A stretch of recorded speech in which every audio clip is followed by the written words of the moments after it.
आज कसं नियोजन केलेलं आहे सगळं? बाबांनी आदरणीय बाबांनी बोलले की जे आरोपी आहेत खुनातले, त्या आरोपीची मानसिकता खराब झाली त्यांना मारल्यामुळं. पण ही सगळी अपुरी माहिती त्यांच्याकडे असल्यामुळं ते असं बोलले. खरी माहिती अशी आहे की खंडणीसाठी ते आरोपी सगळे मसाजोगच्या प्लॅन्टवर आले होते आवादाच्या.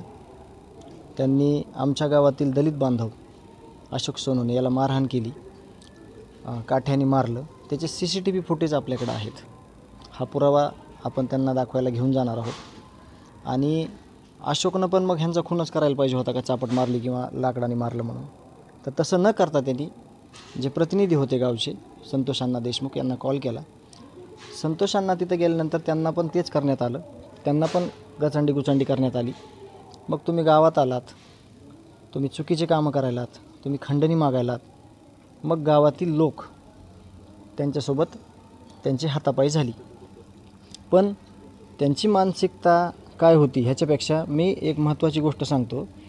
त्यांच्यावर गुन्हे किती होते हे बहुतेक कोणी बघितलेलं नाही.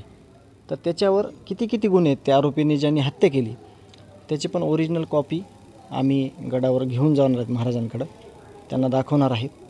आणि आरोपी हे आरोपी आहेत, त्यांच्यावर गंभीर गुन्हे आहेत सगळे. पण मला एक अपेक्षा होती की आज माझ्या कुटुंबाची काय मानसिकता असेल, आज माझे लेकरं जे पोरके झालेत, आज माझा भाऊ गेला आहे, आज लहान लेकरं आहेत, आई आहे, वडील आहे, म्हातारी, काय करायचं आज आम्ही, कुठून आणायचा भाऊ आमचा. मगाशी सांगितल्याप्रमाणे आम्हाला जर तुम्ही म्हणले असते शिक्षा करून घ्या स्वतःला, तर काहीतरी शिक्षा केली असती. पण अतिशय चुकीच्या पद्धतीनं त्या आरोपीचे जे गोष्टी सांगण्यात आलेल्या आहेत त्या चुकीच्या सांगितल्या गेल्यात. ज्या अचूक आहेत त्या आमच्याकडे आहेत. म्हणून आम्ही येत्या रविवारी म्हणजे परवा दिवशी भगवानगडावर